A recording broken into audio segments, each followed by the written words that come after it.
ауысып өтпей онда осы жолмен шыға береміз ғой. Шопан атаның үстімен Бозжыраға барамыз ғой. Иә. Все онда болт онда. Иә, жақсы онда рахмет.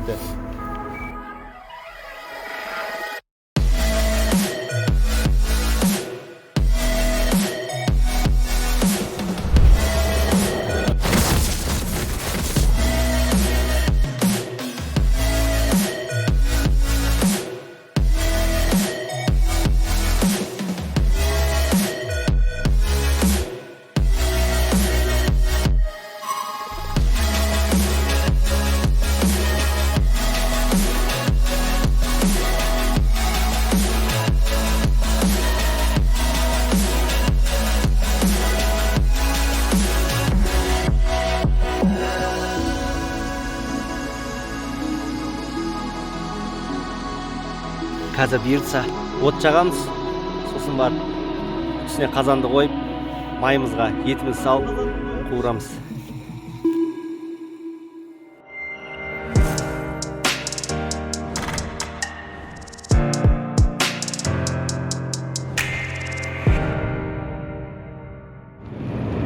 Құрылай апа, сәлематсыз ба? Қалжатаңыз қалай? Бізбен бірге жол шыққан жайыңыз бар. Бізге өзіңіздің білген тұтқан заттарыңызды жайлап айтып отырыңыз. Мен сізге бір сұрағым бар еді. Осы аяқ деген сөздің мағынасын айтып берсеңіз. Бізде қазақта айтады ғой, аяғым жарылып қалды деп. Сол кезде негізінде дұрысы дөңгелек жарылып қалды деу керек та. Сол сөздің мағыналарын қалай айырып, вообще қазақтар қалай қарым-қатынас ұстап, қалай бір-бірін түсінуге болады? Аяқ жайлы айтып берсеңіз. Енді біздің өзіміздің Маңғыстау тілінде, Маңғыстау қазақтарының тілінде мына көркемдік жаңағы әдебиет тілі деп айтады негізінде. Бірақ өкінішке орай біздің өзіміздің диалект осы жерде ғана айтылатын сөздер бар. Мысалы жаңағы өзің айтып тұрған аяқ. Мысалы машинаның аяғы, адамның аяғы, әр заттың өзінің бір жаңағы бітетін жерін аяқ деп айтатын себебі бар. Мысалы осы 80-90 жылдары мен өзімнің бір байқағаным, сол 90 жылдары болу керек. Шымкент жақтан, қазір Түркістан облысынан бізге құдалар келді ауылымызға. Сол кезде шай құйып беріп отырған келін, аяғыңызды беріңіз деді. Құдалар күлді сол кезде. Ненің аяғын береміз деп. Шай ішіп отқан ыдыстың астындағы жаңағы несін, шай табағын. Соны аяқ дейміз екен біздер. Шай аяқ дейді енді бізде. Мысалы, соны байқадым. Сонда әр заттың өзінің аяғы болатынына көзім жетті. Қызық оқиға екен, да? Сонда олар күлді соған. Аяқ деп. Шай аяқ деп әлі күнге дейін бізде айтады сол сөздерді. Көрдіңіздер ғой, біздің Маңғыстаудың өзінің диалектикасы бар, сленгі бар. Жаңа Америкадағы қара түсті ұлтты халық бар ғой, сленг дейді. Солардың сленгтері секілді бізде де өзіміз сленгтеріміз бар. Көп басқа облыс, басқа қазақ болса да тілдің кішкене айырмашылықтары бар. Сол Құралай апа, сізге көп-көп рахмет. Сонда кішкентай ақпаратпен бөліскеніңізге. Ал енді біз дейтін кезекте өзіміздің жолдың бойындағы пунктімізге келіп жатырмыз. Соны да бір қызықтап бейнелейік. Кью-там дейді. Так, адамдар келіп Құран оқып жатыр екен, асықпай ақ қояйық. Шопан атаның кью. Так, кью дейді. Шопан атаның кью баласы екен жатқан жері. Жайлы болсын, иманды болсын.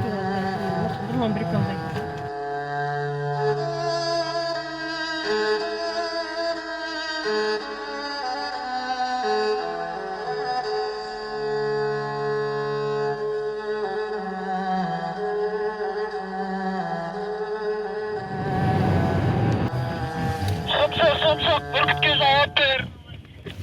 Иә, мышық, біз бармыз. Чотан бәке. Жолдың ең қиын жері, Жусал деген жер ғой. Көріп отыр, жан-жақтың бәрі қар, тоқтап қараймыз, ана ер дейтін. Қиын болу мүмкін түсіп кету. Түсіп бара жатқан. Иә, түсіп қарайық онда қазір. Жаңа кімде Асекеңді айтып жатыр ғой, қар жатыр деген хабар келіп жатыр деп. Біздің түсуіміз қалай болады екен? Қазір тоқтап қараймыз. Біз келдік қой же. Все хорошо, давай.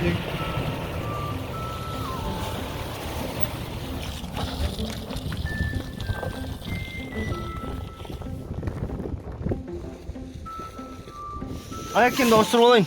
мындай ледорожникке алайық, а то қаланың аяқ киім мына жерге болмайтын сияқты, кішкене балшық қалған сияқты ма, мынандай киіп алайық, әдейі алып шығып едім. Кәт дейсің, а? Все, готовы к новым вершинам. Че, поехали? Бәке, дайындық қалай? Жақсы. Керемет. Қазір ойдағыдай. Нүреге қалайсыз? Мына енді дайындаймыз ғой. Шай қойып қой. 2 газ баллон шығып, шу. Қында бар ғой?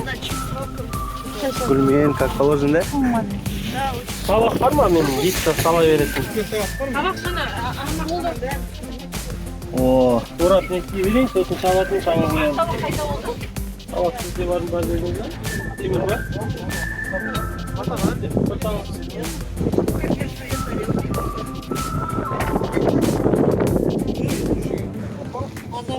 Оны түсінбедім, сен берік ана жерге бер қыздардың қасына. Тамақтың бәрін соның үстіне түсірсін. Девчонки все составлар отнайды. Еңбек етсең ерінбей, тояды қарын тіленбей.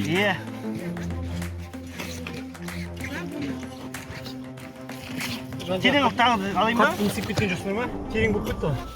Құммен істетейін ба? Тегістейін ба? Қазір бұйыртса от жағамыз, сосын барып үстіне қазанды қойып, майымызға етіміз салып қуырамыз.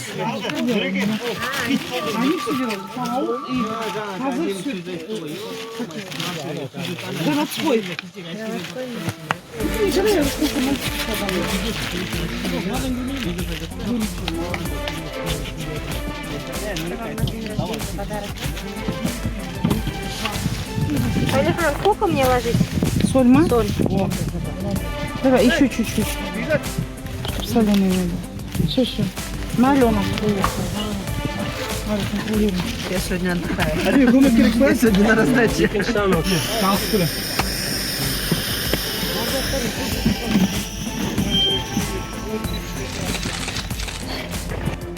Бәке, мен жарайын. Бәке. Ой, не қыласың? Шай жазады деймін ғой. Өт болар. Ағамыздың ғой мен жарайын. Давай онда сөйлеп қойын.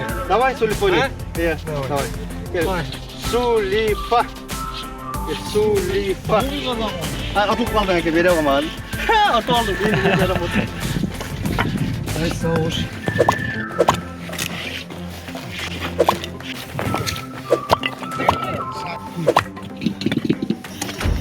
О, уже шайнегіміз міне қайнайын деп жатыр. Тұзды алып келе ғой. Көмекшілер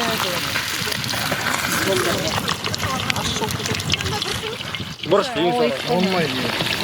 Табиғатына ерекше мән беріп айтқан бір сөзі бар.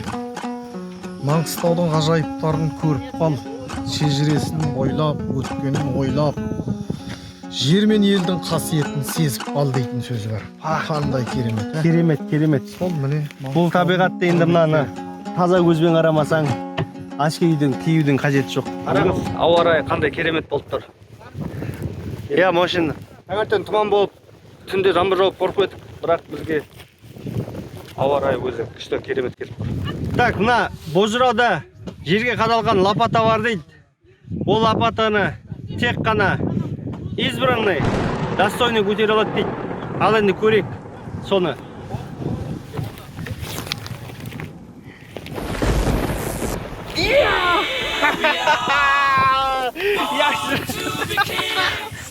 Лопата, наш лопата. Чек, лопатамен ана жаққа көмектесейік.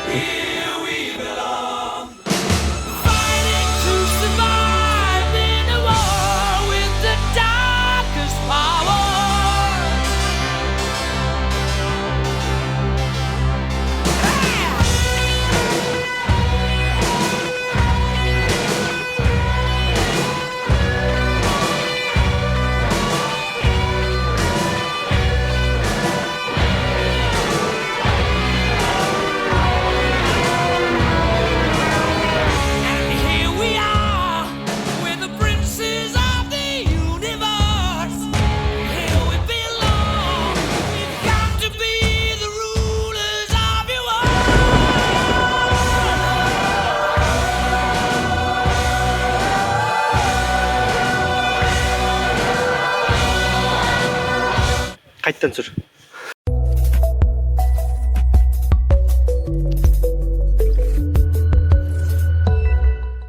Ал енді біздің өзіміздің Бозжырағымызға келдік. Бозжыра деген танымалы және белгілі, әлемге белгілі жер, осы біздің киелі Маңғыстауымыздың жері. Бұл жерде тек қана белгілі болғанмен, бұл өзінің тарихы бар. Кезінде бұл Тетис теңізінің орнында қалған жер. Содан жаңбырдың күшімен, күннің күшімен, желдің күшімен осындай қатты породасы қалып, жұмсақ породасы осылай жайылып қалған.